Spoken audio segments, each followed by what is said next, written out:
Bismillahirrahmanirrahim. Assalamualaikum warahmatullahi wabarakatuh. Innal hamdalillah nahmaduhu wa nasta'inuhu wa nastaghfiruh wa na'udzu billahi min shururi anfusina wa min sayyiati a'malina. May yahdihillahu fala mudhillalah wa may yudlilhu falan tajida lahu waliyyan mursyida. Asyhadu an la ilaha illallah wahdahu la syarikalah wa asyhadu anna Muhammadan abduhu wa rasuluh la nabiyya wa la rasula ba'dah. Ikhwati fillah, ma'asyiral hadirin hadirat kaum muslimin dan muslimat yang dimuliakan Allah. Kembali kita bersyukur kepada Allah Subhanahu wa taala. Alhamdulillah, pada malam yang insya Allah penuh dengan kebaikan dan keberkahan ini, kita kembali dimudahkannya untuk berada di tempat yang paling baik di muka bumi Allah. Khairu biqa'il ardi masajiduha. Tempat yang paling baik di muka bumi ini adalah masjid Allah. Kenapa itu tempat yang paling baik? Karena mengingatkan kita kepada Allah, mengingatkan kita kepada hukum-hukumnya, mengingatkan kita kepada ancaman-ancamannya.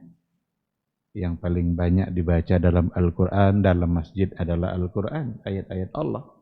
Maka wajarlah dia menjadi tempat yang paling baik. Alhamdulillah, kita berada pada tempat itu. Mudah-mudahan kaki yang kita langkahkan ke rumah Allah bisa menghapus banyak dosa dan sekaligus bisa pula meninggikan derajat dan kemuliaan kita di sisi Allah Azza wa Jalla. Sama-sama kita harus bersalawat dan salam untuk Rasul kita yang mulia, Nabi Muhammad sallallahu alaihi wasallam. Allahumma salli ala Muhammad wa ala ali Muhammad. Mudah-mudahan kita adalah umatnya yang senantiasa menjadikan selawat itu sebagai bagian dari cara untuk membuktikan kecintaan dan kerinduan kita kepada beliau. Mudah-mudahan cinta kita diterimanya dan diterima oleh Allah Subhanahu wa ta'ala. Kalau seandainya cinta kita diterima oleh Allah dan Rasulnya, maka selamat insya Allah kita di mahsyar. Karena Nabi bilang, anta ma'aman ahbabta. Engkau akan bersama dengan orang-orang yang engkau cintai di hari mahsyar. Kalau kita mencintai Nabi, berarti insya Allah kita bersama dengannya. Dan insya Allah pasti kita akan selamat jika memang kita senantiasa bersama Rasulullah sallallahu alaihi wasallam. Sekarang Rasul sudah tidak ada. Bagaimana cara membersamainya? Bersama dengan sunnah-sunnahnya. Selalu kita mengukur apapun yang kita lakukan sesuai atau tidak sesuai dengan apa yang telah beliau ajarkan. Kalau sesuai lanjutkan, tapi kalau bertentangan maka tinggalkan. Begitulah cara untuk membukti cinta kita kepada Rasulullah sallallahu alaihi wasallam. Mudah-mudahan di hari mahsyar insyaallah kita bisa mendapatkan syafaat dan pertolongan dari beliau atas izin Allah Subhanahu wa taala. Amin amin ya rabbal alamin. Ikhwati fillah, ma'asyiral hadirin hadirat rahmani Allahu wa iyyakum. Seperti biasa, Kamis kedua kita melanjutkan kajian tauhid melalui sebuah buku, salah satu dari buku yang merupakan syarah dari kitab tauhid, Qaulus Sadid Syarhu Kitab Tauhid, yang disarah oleh Syekh Abdurrahman ibn Nasir As-Sa'di. Bahasan yang terakhir yang dulu sudah kita bahas adalah 3 pembagian dari tauhid. Wa huwa thalathatu aqsam. Tauhid itu terbagi kepada 3. Kita baru bicara poin yang pertama. Yang 3 itu adalah, kalau di sini pensarah memulainya dari tauhid al-asma was sifat. Kita akan temukan juga dalam beberapa buku tauhid yang lain, kadang-kadang asma wa sifat disebut pada bagian yang ketiga. Rububiyah, uluhiyah, asma wa sifat.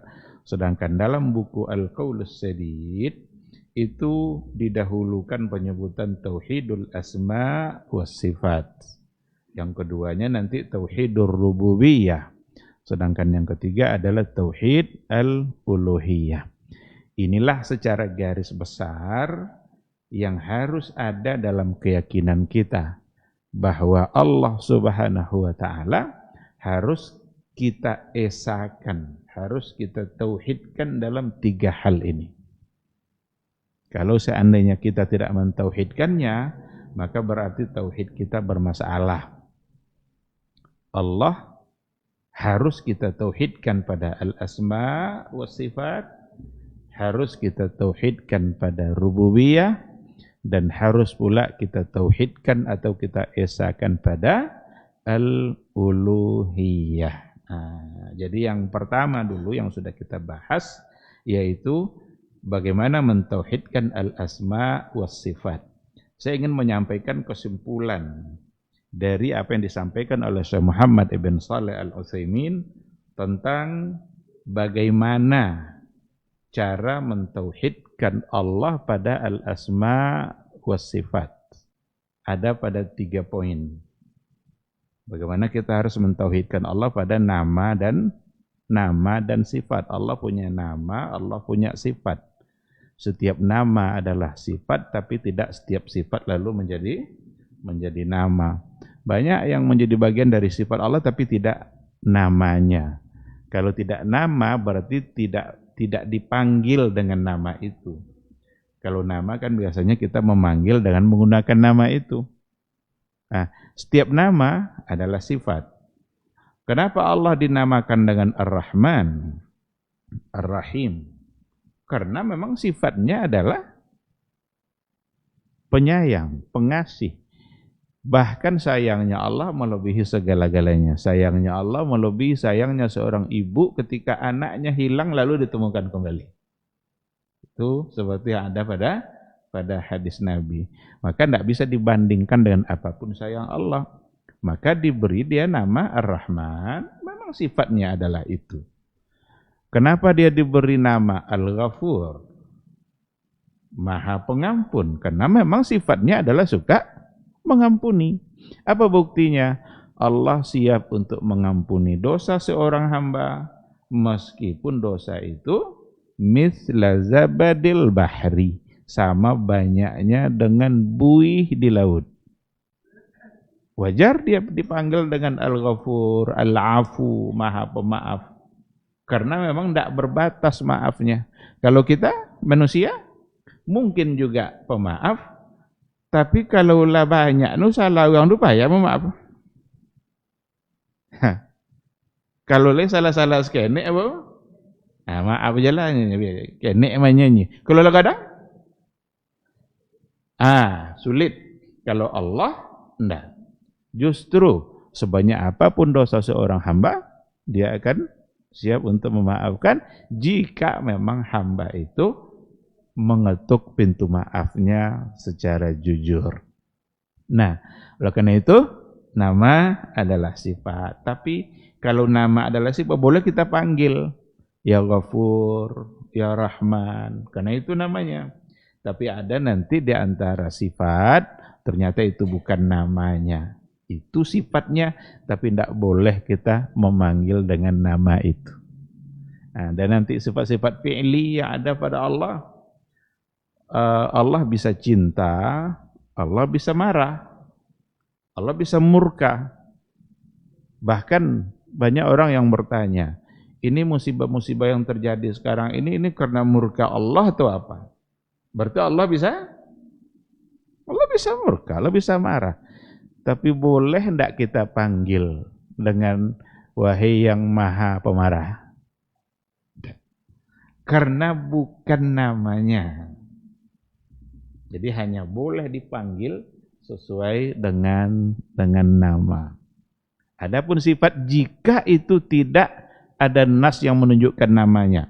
Karena nama Allah tidak juga bisa buat. Jangan dibuat-buat. Harus ada nasnya. Ini terkait dengan hak Allah, nama dia. Memberikan label tertentu kepada Allah yang tidak yang tidak ada alasan yang kuat, yang tepat nasnya, maka tidak bisa. Bisa enggak kita katakan Allah adalah arsitektur alam ini? Arsitektur. Kalau ada insinyur bisa dia membangun hotel macam-macam begitu indah. Arsitektur kan, arsitek dia. Ciptaan Allah jauh lebih indah daripada itu. Tapi menyematkan istilah tadi itu enggak. Cukup sebut dia Allah Khaliq. Allah sebagai pencipta, karena memang dalam Al-Quran dikatakan khalaqas samawati wal ard. Dialah yang telah menciptakan langit dan bumi. Nah, Muhammad bin Shalih Al-Utsaimin menyimpulkan kepada 3 hal. Dan itu keyakinan Ahlus Sunnah yang berhubungan dengan asma'ullahi wa sifatih. Yang berhubungan dengan nama-nama Allah dan sifat-sifatnya. Yang pertama sekali adalah isbatu ma asbatahu Allah li nafsihi fi kitabihi wa ala lisani Rasulillah sallallahu alaihi wasallam min ghairi tahrifin wala ta'tilin wa min ghairi takyifin wala tamtsil. Fil isbat, pada hal-hal yang harus kita isbatkan, harus kita tetapkan, maka Ahlus Sunnah isbat ma asbatahu Allah li nafsihi. Harus kita menetapkan apa yang telah ditetapkan oleh Allah untuk dirinya dan apa yang telah ditetapkan pula oleh Rasulnya. Jadi Allah dalam Al-Quran, Rasul dalam hadisnya. Sesuatu yang ditetapkan oleh Allah dan Rasul yang hubungannya dengan sifat Allah, maka sebagai orang beriman mesti pula menetapkan min ghairi tahrifin wala ta'til. Tanpa dirubah, tanpa ditolak. Ta'til itu dikosongkan Allah itu dari sifat. Karena banyak nanti kita temukan kelompok-kelompok, aliran-aliran seperti Mu'tazilah yang ta'til, dia menolak sifat-sifat Allah yang ada dalam Al-Quran karena dianggap itu menyamai atau menyerupai makhluk. Padahal yang harus dilakukan adalah mengimaninya, ditetapkan juga, tapi jangan ditamsilkan, jangan disamakan, jangan diselewengkan, jangan pula ditolak dalam artian dianggap itu tidak ada. Ini untuk isbat. Apa saja, jika Allah sudah tetapkan, maka kita harus ikut menetapkannya dalam semua bentuk sifat. Apakah itu yang berhubungan dengan fi'li, perbuatan Allah? Apa contoh sifat perbuatan Allah? Allah ridha. Ridha kan perbuatan itu. Apa ayatnya? Radhiyallahu anhum wa radu anhu. Allah ridha kepada mereka, mereka ridha pula kepada Allah. Allah ridha, mereka ridha. Sama-sama ridha, tapi hakikatnya berbeda. Maka wajib kita percaya, itu salah satu dari perbuatannya Allah. Seperti yang kita katakan tadi, Allah bisa murka atau tidak? Bisa. Faba'u bighadabim minallah. Mereka kembali dengan mendapatkan murka dari Allah. Berarti Allah bisa murka. Innallaha yuhibbul muttaqin. Allah mencintai orang-orang yang bertakwa. Berarti Allah bisa mencintai. Innallaha la yuhibbul mufsidin. Sesungguhnya Allah tidak menyukai orang-orang yang merusak. Orang-orang yang membuat kebinasaan di muka bumi ini. Maka Allah bisa mencintai, Allah juga bisa membenci. Jadi lawan dari mencintai adalah membenci. Itu semua mesti kita imani, mesti kita percaya. Karena ada di antara sebagian aliran kalam mengatakan Allah cinta itu maksudnya bukan Allah yang punya sifat mencintai, tapi maksudnya adalah Allah memberikan balasan atas kebaikan. I'ta'us tsawab. I'ta'u sawab itu lawazim dari cinta. Konsekuensi dari dia mencintai. Atau akibat dia mencintai itu maka dia memberikan pahala. Ada yang menolak Allah itu tidak punya sifat murka, maka murka itu artinya adalah memberikan ganjaran iqab, neraka. Kenapa susah untuk menerima itu? Karena dianggap marah, ridha, cinta itu bagian dari perbuatan makhluk yang Allah harus disterilkan dari itu semua. Padahal ketika Allah yang sudah mengatakan, nabinya sudah menjelaskan, maka tidak adalah alasan bagi kita untuk menolak. Allah bilang, yuhibbul muttaqin, mencintai orang bertakwa. Udah, berarti Allah punya sifat fi'li yang namanya mencintai.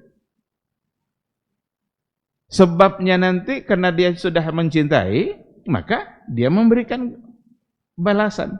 Memberikan balasan jangan jadikan cara untuk menolak sifat fi'li. Ini pada isbat. Mesti kita ikut pula menerima dan meyakininya. Tanpa diselewengkan, tanpa ditamsil, tanpa dicoba untuk diserupa-serupakan. Jangan sedikit pun terbayang penyerupaan itu. Karena Allah sendiri yang mengatakan, laisa kamitslihi syai'un. Ini pada poin yang pertama. Yang kedua, pada nafi. Ada hal-hal yang dinafikan oleh Allah untuk diri dia. Dinafikan itu maksudnya Allah sendiri yang menolak bahwa itu tidak ada pada diri dia. Dan Rasulnya juga menyampaikan. Oleh karena itu, sikap orang-orang beriman adalah nafyu ma nafahu Allahu an nafsihi fi kitabihi aw ala lisani rasulih ma'atiqadihim thubuta kamali dhiddihi lillahi ta'ala. Kalau ada sesuatu yang Allah nafikan untuk diri dia, Rasulnya juga menyampaikan bahwa itu tidak ada pada Allah, maka kita harus ikut menafikannya sekaligus meyakini lawannya ada pada Allah. Dan itu sebagai sifat kesempurnaan yang dimiliki oleh Allah Subhanahu wa ta'ala. Apa contoh? Bertawakkallah, tawakkal 'ala Allah allazi la yamut. Bertawakkallah kepada Allah di mana Allah itu tidak mati. Tidak mati itu kan nafi, itu meniadakan. Maka kita menafikannya sekaligus meyakini adanya lawan dari yang dinafikan itu sebagai sebuah sifat kesempurnaan. Kalau Allah katakan dia tidak mati, berarti dia hayyun. Hayyun, maha hidup. Dan dia tidak akan pernah mati karena Allah yang telah menafikannya. Contoh nabi yang lain, la ta'khudhuhu sinatun wala naum. Allah itu tidak dihinggapi oleh ngantuk, rasa ngantuk dan tidur. Kalau sempat Allah ngantuk, jatuh bumi ini. Karena Allah yumsikus samawat. Allah yang menggenggam langit ini, bumi, wal ard. Allah yang menggenggamnya supaya tidak jatuh. Kalaulah sempat ada ngantuk-ngantuknya, hancur kita sudah. Maka sifat Allah itu la ta'khudhuhu sinatun wala naum. Tidak ada sedikit pun. Dan kita harus meyakini lawannya bahwa Allah Maha hidup, Maha kuat, tidak pernah lalai sama sekali, mengetahui segalanya dalam setiap detik apa yang kita lakukan. Apapun yang terjadi dalam kehidupan kita setiap detiknya, Allah tahu yang dulu, yang sekarang, bahkan yang akan datang. Itu namanya menafikan hal-hal yang Allah sendiri nafikan untuk diri dia. Sebagai orang-orang beriman, maka Ahlus Sunnah punya konsep kita wajib untuk menafikan sekaligus meyakini lawannya secara sempurna yang dimiliki oleh Allah Subhanahu wa taala sebagai sifatul kamal. Tentu akan banyak hal-hal yang dinafikan oleh Allah tentang diri dia tidak begini, dia tidak begitu, itu semua menjadi bagian dari al-manfi, as-sifat al-manfiyah, sifat-sifat yang dinafikan oleh Allah. Kalau Allah yang sudah menafikan, maka itulah yang harus kita yakini. Sedangkan pada poin yang ketiga, untuk sesuatu fima lam yarid nafyuhu wala isbatuhu mimma tanaza'an nasu fih. Untuk hal-hal yang tidak ada isbatnya, tidak ada nas yang mengisbatkan, tidak ada pula nas yang menafikan pada perkara-perkara yang banyak diperselisihkan oleh manusia. Jadi ada hal-hal mustalah-mustalah yang menjadi mustalahat akadiyah, istilah-istilah akidah, tetapi itu muncul dari ahlul kalam. Tidak ada nas yang mengisbatkan itu pada Allah dan juga tidak ada yang menafikannya. Apa contohnya? Umpamanya jisim. Jisim itu artinya adalah fisik. Hayyiz atau tahayyuz, menempati tempat. Atau al-jihah, arah atas ke bawah ke. Kata jisim ini tidak ada nas yang menisbatkan kata jisim kepada Allah. Tidak ada. Yang ada adalah zatullah. Itu ada. Kalau nafs itu juga ada. Nafs itu artinya jiwa. Ada.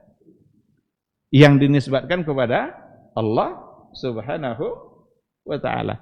Umpamanya Allah itu kataba ala nafsihi, berarti kataba ala nafsihi. Nafsihi ini siapa maksudnya? Allah. Ar-Rahmah. Allah telah mewajibkan pada dirinya, nafsihi itu nafsihi, dirinya. Ar-Rahmah, sifat kasih sayang. Maka ada. Tapi kalau jismun tidak ada.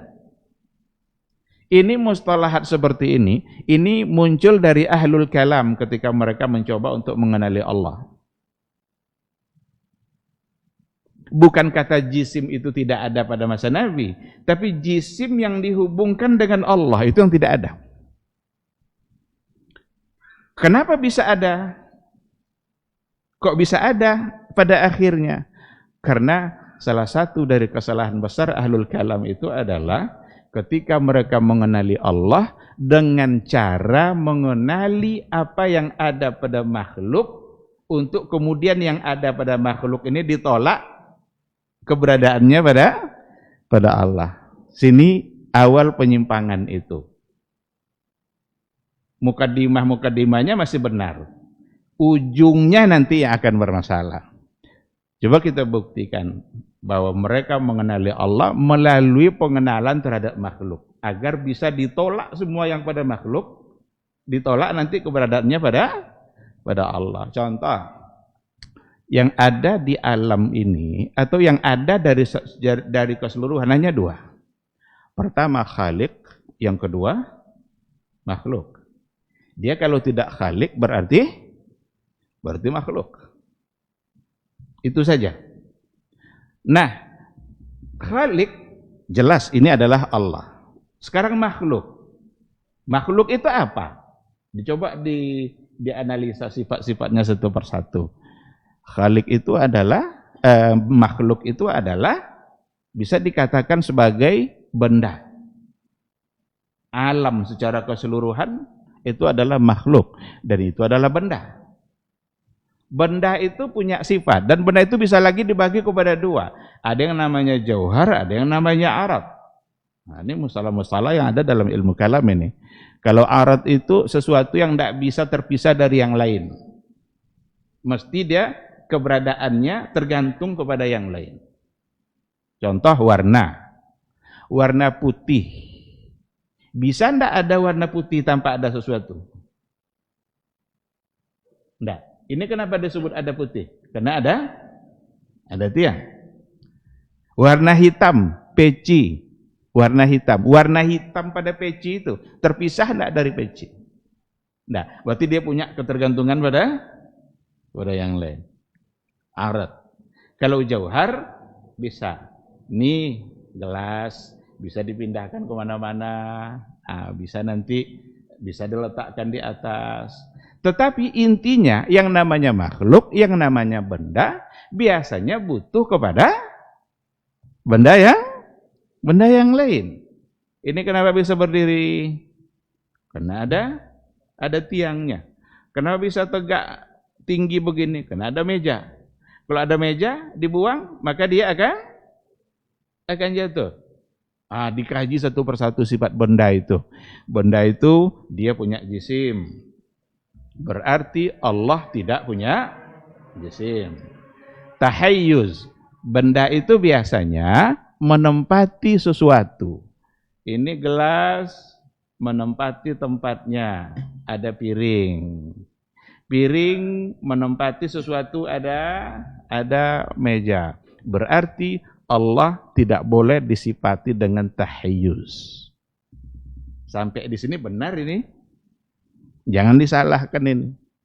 Tapi nanti kesalahan itu baru muncul adalah ketika semua penolakan terhadap makhluk ini dijadikan untuk menolak apa yang ada pada Allah. Sehingga ketika ada ayat-ayat yang disampaikan terkait dengan sifat-sifat Allah, pasti akan muncul pertanyaan-pertanyaan yang pertanyaan itu hanya cocoknya untuk makhluk. Pasti akan muncul pertanyaan. Cuma pertanyaan itu cocoknya adalah untuk makhluk. Apa contohnya? Ketika kita bicara tentang salah satu dari sifat zat yang dimiliki oleh Allah, umpamanya wajah atau tangan, pasti akan muncul pertanyaan. Pertanyaannya munculnya begini, apakah tangan di sini adalah jarihah? Jarihah berarti anggota tubuh. Anggota tubuh kan terbagi-bagilah nanti Allah itu. Makanya pada akhirnya, kalau begitu Allah tidak punya tangan. Kenapa? Karena dianggap sebagai bagian dari jarihah, dari anggota tubuh yang itu hanya ada pada makhluk. Ujungnya ini sebenarnya yang bermasalah. Karena pada masa Nabi dulu sama sekali tak ada satupun sahabat yang mempertanyakan itu, dan mereka juga tidak terlintas dalam bayangan mereka jarihah atau tidak jarihah. Yang jelas Allah punya zat, dan salah satu dari sifat zat yang ada pada Allah itu adalah wajah, tangan, dan lain sebagainya. Dalam nas, itulah nasnya. Nah, oleh karena itu sifat Allah yang ada dalam Al-Quran seperti pada poin yang pertama tadi, ya apapun yang ada maka mesti kita imani. Kalau salah satu dari konsep umum yang ada pada ahlul kalam itu seperti Mu'tazilah dan yang lain sebagainya, termasuk Asy'ariyah, umpamanya begini, tanzihullahi an sifatil makhluk, an jami'i sifatil makhluk. Mensucikan Allah dari semua sifat makhluk. Itu. Ini harus ditambah kata-katanya. Mensucikan Allah dari semua sifat-sifat makhluk tanpa menolak apa yang telah disebutkan Allah dan Rasulnya dalam Al-Quran dan Sunnah. Itu tambahnya. Tanpa menolak, tanpa mentahrif, tanpa kita rubah, tanpa kita selewengkan, tanpa takwil, dan tidak pula boleh diserupakan. Disucikan Allah dari semua sifat makhluk, wajib itu. Tidak boleh ada pada Allah sifat makhluk manapun. Tidak boleh. Karena dia adalah Khalik. Tidak mungkin ada pada Khalik sifat-sifat makhluk. Tapi harus ditambah kata-katanya. Disucikan tanpa menolak tanpa menyerupakan, tanpa mentahrif. Oleh karena itu, ketika dikatakan hal-hal yang berkaitan dengan Allah Subhanahu wa taala, kayak tadilah Allah ridha. Sudah Allah ridha. Karena sahabat juga ridha pada Allah. Tapi kesamaannya hanya ada pada lafaznya saja. Sedangkan pada hakikatnya itu sangatlah tidak mungkin untuk disamakan, karena yang satu Khalik dan yang satunya lagi adalah makhluk. Nah, oleh karena itu, dikarenakan oleh cara mengenali Allah melalui makhluk, maka muncullah pertanyaan-pertanyaan yang hanya pantas untuk makhluk. Contoh lain, ketika ada hadis Nabi, yanzilu rabbuna ila sama'id dunya fi thulutsil lailil akhir. Rabb kita turun ke langit dunia pada setiap sepertiga malam terakhir. Allah tunggu-tunggu siapa yang berdoa lalu dikabulkan. Yang bertaubat diterima taubatnya. Yang minta ampun diampuni oleh Allah. Apa pertanyaan yang muncul? Muncul pertanyaan berikutnya. Pertanyaan yang hanya pantas untuk makhluk. Pertanyaannya adalah, ini nuzul di sini, apakah nuzul dalam artian berpindah dari satu tempat ke tempat yang lain atau tidak? Itu pertanyaan. Dan pertanyaan itu hanya cocok untuk makhluk. Untuk Allah tidak cocok, karena Allah sendiri sudah bilang, laisa kamitslihi syai'un wa lam yakul lahu kufuwan ahad. Tidak ada satu pun yang serupa dengan Allah. Tidak ada yang semisalnya, tidak ada yang sekufu. Kalau Allah sudah bilang seperti itu, kita mau apa? Muncul lagi pertanyaan yang berikutnya. Terus kalau Allah turun berarti aras kosong. Ini hanya cocok pertanyaan untuk makhluk. Kalau ada goreng pisang dalam pinggan, diangkat goreng pisang ke kosong pinggan. Tujuan itu Allah? Nah. Jadi dia tidak seperti goreng ubi dalam piring. Maka pertanyaan yang tadi itu cocoknya adalah untuk makhluk dan tidak pantas ditanyakan. Maka sahabat tidak nanya dulu. Tidak ada satupun sahabat yang nanya. Yang ada adalah semangat mereka untuk memanfaatkan waktu sepertiga malam.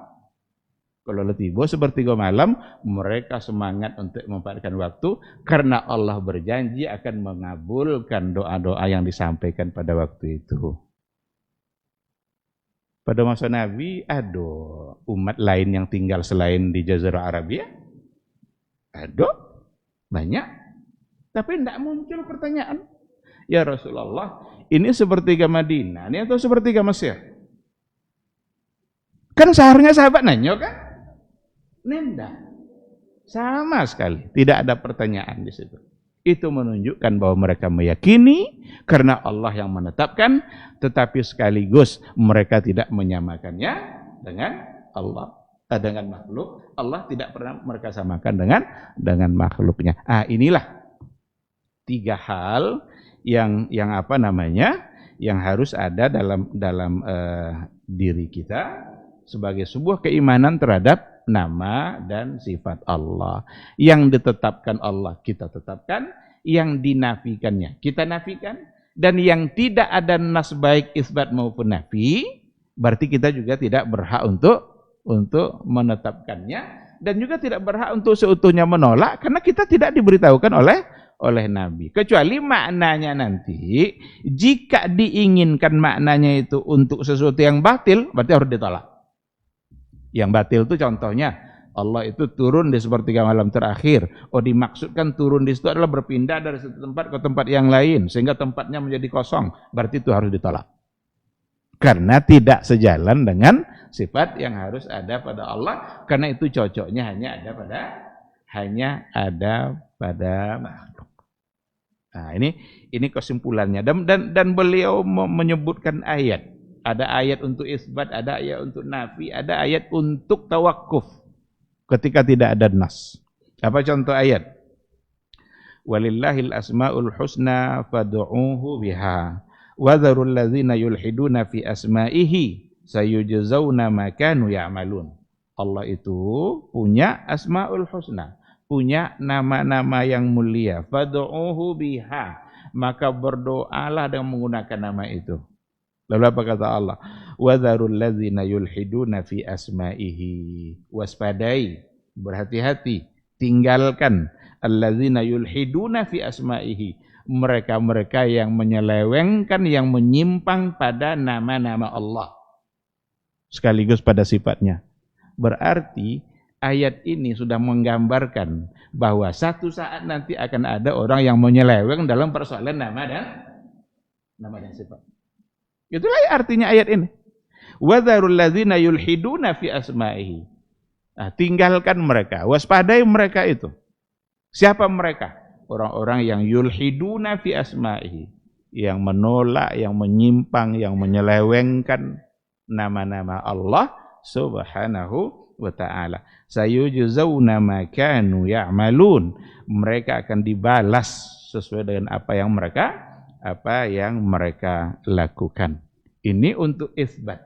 Untuk nafi apa ayatnya? Laisa kamitslihi syai'un wa huwas samiul basir. Adapun ayat yang dalam tawakuf, wala taqfu ma laisa laka bihi ilmun. Wala taqfu ma laisa laka bihi ilmun. Janganlah kamu menetapkan sesuatu yang kamu sendiri tidak punya ilmu. Jadi ketika tidak ada nasnya, ya udah, kita tidak boleh menisbatkannya. Arah umpamanya. Jiha, kata jiha itu sendiri, itu menjadi mustalahat akadiyah di kalangan ahlul kalam. Karena kalau makhluk pasti punya arah. Loteng, arahnya di atas. Lantai, arahnya di bawah. Tiang ini sebelah kanan saya. Tiang yang satu lagi sebelah kiri saya. Pokoknya asal makhluk pasti ada arah. Oh, kalau begitu, Allah harus sunyi dari arah. Maka orang-orang Jahmiyah bilang apa? Allah tidak di atas, tidak di bawah, tidak di depan, tidak belakang, tidak kanan, tidak kiri. Itu di mana ya?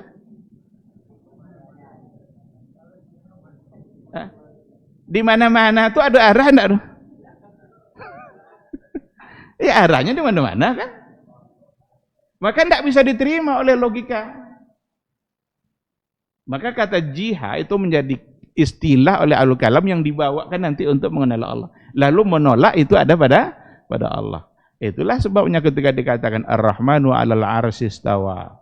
Allah berada di atas arsy. Pasti muncul pertanyaan. Apa pertanyaannya? Itu arah atau tidak? Kenapa muncul pertanyaan? Karena makhluk punya arah. Padahal Nabi dulu tidak pernah menjelaskan dan sahabat juga tidak pernah untuk bertanya kepada Nabi. Ketika Rasul di hadapan sahabat, nampaklah bulan purnama.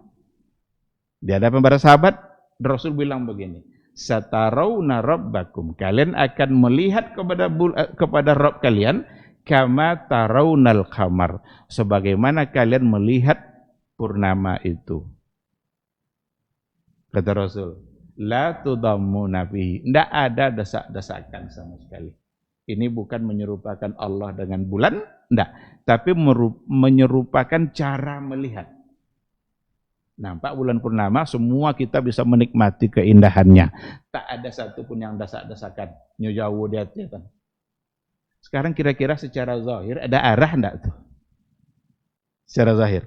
Tapi kan sahabat enggak nanya-nanya. Enggak dibawa kepada sesuatu yang ditetapkan pada makhluknya. Lalu ditolak. Oh, kalau begitu tidak melihat wajah Allah. Enggak ada melihat wajah Allah. Orang Mu'tazilah menolak. Menolak kalau nanti di akhirat akan ada nanti saat di mana melihat wajah Allah. Terus hadis yang sahih ini kemana?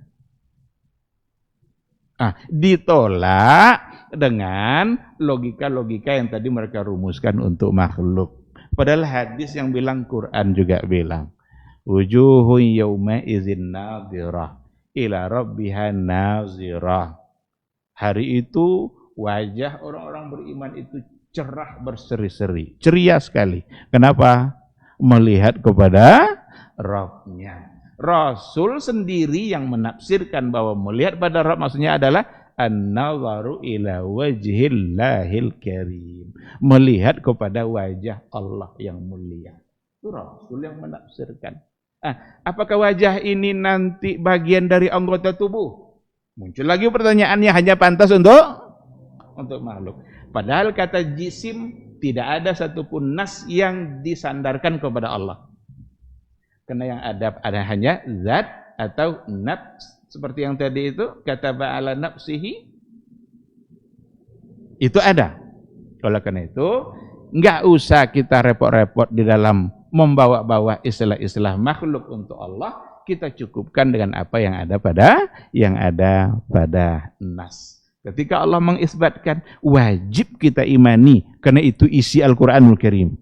Dan kalau kita tolak, kita khawatir jangan-jangan kita menolak apa yang ada dalam Al-Quran. Kadang ada orang mengatakan begini, kami tidak menolak isi Al-Quran, Ustaz, katanya. Kami menolak pemahaman Ustaz tentang ayat itu. Kodok jadi itu. Kami tidak ayat kami imani, cuma paham Ustaz tentang ayat, lalu mau ngambil paham dari mana? Kalau diambil pahamnya Mu'tazilah, ya itulah jadinya. Menolak untuk melihat Allah, menolak Allah punya wajah, menolak dan yang lain-lain sebagainya. Maka mereka disebut dengan Mu'attilah, orang-orang yang mengosongkan Allah dari sifat-sifat tadi karena khawatir dianggap itu menyerupai makhluk dan tidak pantas. Sebenarnya niatnya baik. Jadi niat orang-orang Mu'tazilah, Jahmiyah tadi itu niatnya baik. Karena ingin menyucikan Allah dari semua bentuk sifat makhluk. Kan baik tuh. Cuma baik saja ternyata tidak cukup. Berniat baik saja ternyata tidak cukup. Mesti sesuai dengan apa yang ada dalam Al-Qur'anul Karim. Itu juga jadi alasan. Jangan asal cik-cik niat elok aja. Tapi mesti sesuai dengan apa yang ada pada Al-Quran yang disampaikan Allah dan hadis yang disampaikan oleh Rasulnya. Wallahu subhanahu wa ta'ala alam. Kita jawab dulu suara azan insyaallah.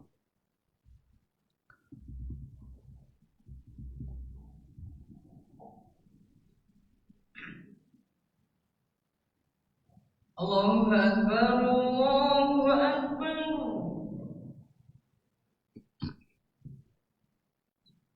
Allahu Akbar,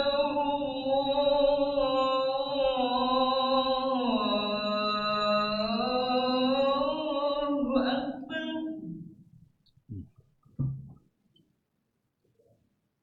Asyhadu an la ilaha illallah.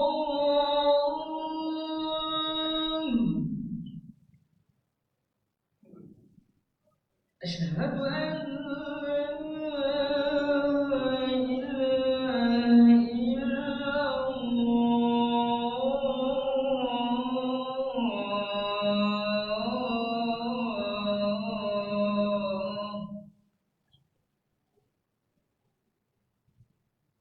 أشهد أن محمدا رسول الله.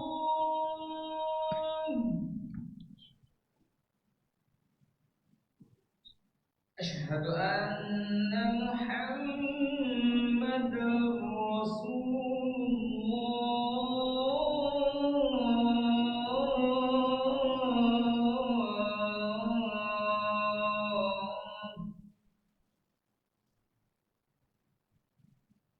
حي على الصلاة.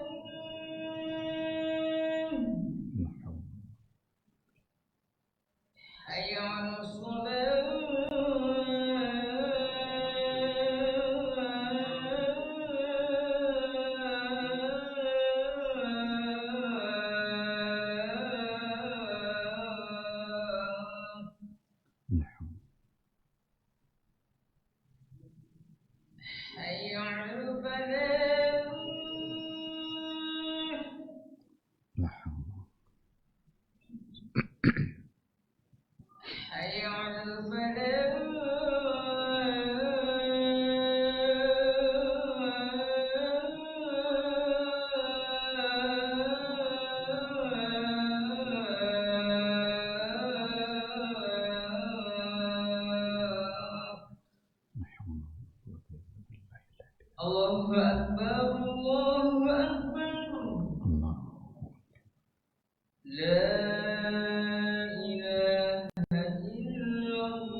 Bismillahirrahmanirrahim. Alhamdulillah. Wassalatu wassalamu ala Rasulillah wa ala alihi wa sahbihi wa mawala. Ikhwati fillah, ma'asyiral hadirin hadirat rahimani Allahu wa iyyakum. Jadi itu pada poin yang pertama dari pembagian tauhid, yaitu tauhid al-asma wa sifat. Tentu saja penjabarannya sangat panjang dan luas ya, tapi kita mesti benar-benar paham dalam persoalan ini agar cara pengenalan kita terhadap Allah betul. Kita mengenalinya melalui Al-Quran dan Sunnah, bukan menggunakan kaidah-kaidah yang dirumuskan oleh orang-orang yang terpengaruh oleh berbagai macam bentuk pemikiran dan lain sebagainya. Imani apa yang ada dalam Quran, sekaligus jangan menyerupakan. Itu poin yang pertama. Saya ingin masuk pada poin yang kedua, yaitu tauhidur rububiyah. Rububiyah itu dari kata Rabb. Alhamdulillahi Rabbil alamin. Maka Rabb itu selalu hubungannya nanti dengan al-alamin, Rabbus samawati wal ardh. Tuhannya langit dan bumi. Karena memang kalau bicara rububiyah itu kita bicara perbuatan Allah. Jadi kita bicara tentang perbuatan Allah, mentauhidkan Allah dalam perbuatannya. Tidak ada yang bisa melakukan itu kecuali hanya Allah. Maka dikatakan yang tauhidur rububiyah bi ayyataqidal abdu annallahu huwa rabbul mutafarridu bil khalqi wa rizqi wa tadbir. Kita mesti meyakini, seorang hamba mesti meyakini bahwasanya Allah itu adalah Rabb al-mutafarrid, yang sendiri, esa, satu, bil khalqi war rizqi wat tadbir. Dia esa, dia hanya sendiri yang mampu untuk melakukan, contoh bil khalqi, mencipta, war rizqi, memberi rezeki, wat tadbir, dan mengatur alam ini. Mengatur alam ini tidak bisa kecuali hanya Allah Subhanahu wa ta'ala. Nah, biasanya kalau poin-poin rububiyah itu selalu diikutkan al-khalqu dengan ar-rizqu, cipta dan rezeki. Dan itu salah satu dari bentuk hikmahnya Allah dalam melakukan sesuatu. Karena ketika Allah mencipta sesuatu, Allah tidak membiarkan setelah dicipta lalu begitu aja. Allah siapkan sekalian dengan rezeki-rezekinya. Siapapun yang diciptakan oleh Allah itu sekalian dengan rezekinya. Makhluk apa saja. Kita hamba Allah ini, kita manusia ini, makhluk Allah saja tidak bisa kita kenali semuanya. Coba, siapa yang tahu semua jenis ikan? Kau pertanyaan ikan, kau pertanyaan kelas tingkat tinggi. Yang tentu dawa ikan apa? Nautiang, pantau, entah lagi sampai 10 kan namun tentu dan. Mungkin ada di antara ikan yang bantu ikan do aja ndak pernah nengok pada. Jangan kan jumlah, pernah nampak aja pun ndak. Maka ketika ada acara-acara apa flora fauna apa namanya itu menampilkan macam-macam ikan, itu iya ikan aja, padahal iya kan. Nggak sekali itu nampak, Bu. Nah, kalau Allah ciptakan sekaligus rezeki, maka yang mencipta hanya Allah, yang memberi rezeki hanya Allah. Ada kisah menarik disampaikan oleh Syekh Abdul Razak Al-Badar. Dia punya buku Ta'liqah ala Syarh Sunnah. Ada Syarh Sunnah ditulis oleh Imam Al-Muzani. Beliau punya ta'liqahnya, ada komentarnya. Ada kisah seorang ateis yang disebutkannya di situ. Seorang ateis ini ngomong begini, kalau Allah bisa mencipta dan bisa junjungi, saya bisa mencipta. Ada orang yang nanya, seperti apa ciptaan kamu? Gini katanya, diambilnya sepotong daging, dicancang-cancang daging jaga, ditaburi di atasnya kotoran-kotoran, disimpan di dalam botol yang tertutup. Setelah 3 hari, dipanggilnya orang-orang yang menantang tadi. Nah, kalian, kok nak nengok ciptaan dia. Setelah dibuka botol, daging yang diletakkan kotoran itu tentu kalu ulek-ulek. Ah, macam-macam. Apa katanya? Inilah ciptaan saya. Apa kata yang di samping? Berapa jumlah runya? Anda apa jawab boleh? Bapak iku nan jantan, bapak iku betinongnya. Anda dah apa jawab boleh? Wah, ang bisa kirunya. Setiap ada pertanyaan, ndak bisa jawab. Fabuhital ladzi kafar. Mati kutu si kafir tadi. Hanya inyonya menciptakan tadi ruha.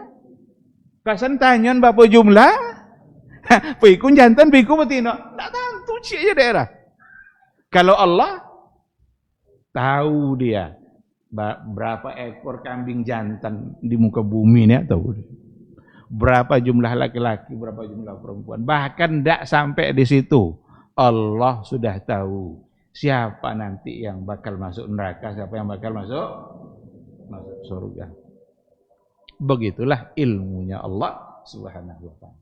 Nah, oleh karena itu, ketika kita bicara rububiyah, itu biasanya selalu dikaitkan itu al-khalq wa rizq. Diciptakan, lalu diberi rezeki. Apapun makhluk yang diciptakan oleh Allah, makhluk yang sekecil-kecilnya, tungau, kene, ada rezekinya. Ada pula makhluk yang sebesar-besarnya. Ada yang beredar dulu, dikiranya itu pulau, ternyata itu ikan. Sangko pulau, kayaknya tidak kena godang lah. Alado pulau tumbuh-tumbuh sekene di situ daun-daun. Mampir mereka di situ pakai kapal, goyang sekene. Rupanya itu ikan. Jadi ada makhluk yang besar, awaknya tidak bisa nengok. Ada pula makhluk yang sekecil-kecilnya, tidak lo nampak di moto. Kecuali kalau lah pakai alat mikroskop, bau nampak betul. Dibesarkan untuk sekian kali persentase kebesaran, bau nampak betul. Tapi Allah Subhanahu wa ta'ala tidak sekedar dia melihat saja, tapi dia ciptakan, tapi sekaligus dia ciptakan rezeki. Inilah yang wajib kita yakini. Maka al-khalqi war-rizqi wat-tadbir alladzi rabba jami'al khalqi bin ni'ami wa rabba khawasa khalqihi wa humul anbiya wa atba'uhum bil aqaidis sahihah wal akhlaq al jamilah. Dialah Allah yang telah mengatur semua makhluk ini dengan nikmat-nikmatnya, yang telah membentuknya dengan semua bentuk keperluan nikmatnya. Dan bahkan dikatakan tidak hanya kebutuhan yang disediakan oleh Allah itu dalam persoalan fisik saja. Kalau soal makan, minum, itu kan soal fisik. Kita bisa tumbuh berkembang dengan itu. Tetapi ternyata Allah juga menyediakan kebutuhan-kebutuhan jiwa dan kebutuhan-kebutuhan ruhiyah yang ada pada manusia. Untuk itulah diutusnya para rasul dan anbiya, para nabi dan rasul. Sempurnalah kebutuhan manusia ini diberikan oleh Allah. Untuk fisiknya, nih, makan, minum, buah-buahan. Bapak banyak buah-buahan yang ada di keawak, banyak sekali. Barangkali ada di antara jenis buah yang belum pernah kita makan sendiri, tapi itu ada. Bahkan lain tempat, lain buah. Ada analisa menarik dari Ibnul Qayyim Al-Jauziyah. Menurut beliau adalah dalam analisanya, apa buah yang tumbuh di sekitar kita, itulah buah yang paling tepat untuk fisik kita. Kalau tidak tumbuh ke awak, alun tentu cocok ke awak. Makanya jangan bangga-bangga kali ada impor buah dari Amerika. Alun tentu cocok tak? Nyesitan tumbuh untuk orang tu lah. Lagi pula mahal lah kan. Kadang ndak lo ndak cocok, ndak mahal kau bagi kan. Nah, tapi memang seperti itu. Itu kata Ibnul Qayyim. Apapun buah yang tumbuh di sekitar kita, itulah yang paling cocok untuk kita. Bahkan diteruskannya, lain musim lain buah. Ke awaknya ndak tentu dah beda-beda musim dulu kan. Tapi kalau awak di negara Arab mamanya ada musim panas, ada musim dingin. Buah yang ada musim panas tu ndak buah musim dingin dulu. Buah-buah yang nanti berbuah di musim dingin ndak lo nawo di musim panas dah. Apa sebabnya? Ndak itu yang diperlukan di tubuh. Musim dingin iko pula tubuh yang memerlukan itu pula ditumbuhan oleh Allah Ta'ala.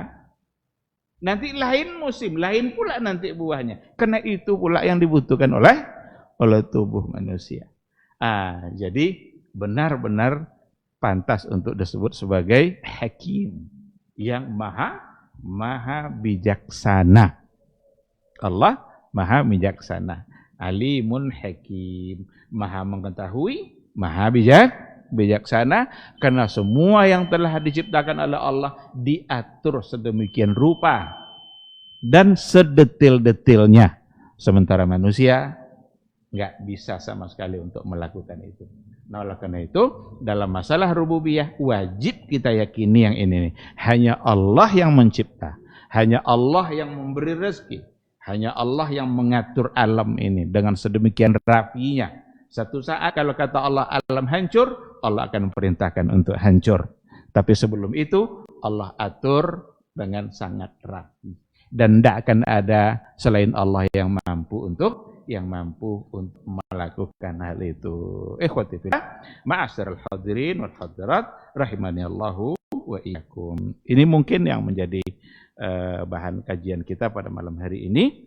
Berarti masih tersisa satu, nanti insya Allah akan kita sambung, tauhid al-uluhiyah. Dan itu adalah inti dari semua bentuk tauhid yang ada.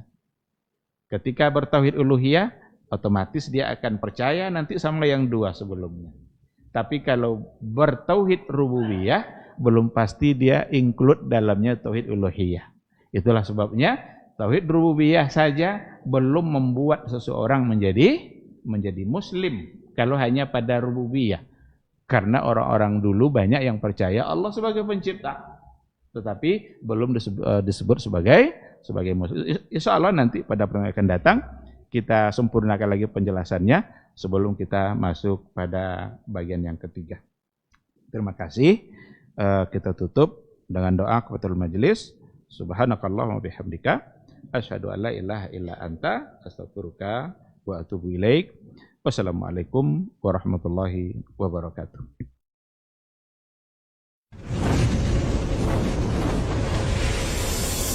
Baba TV Sunnah, belajar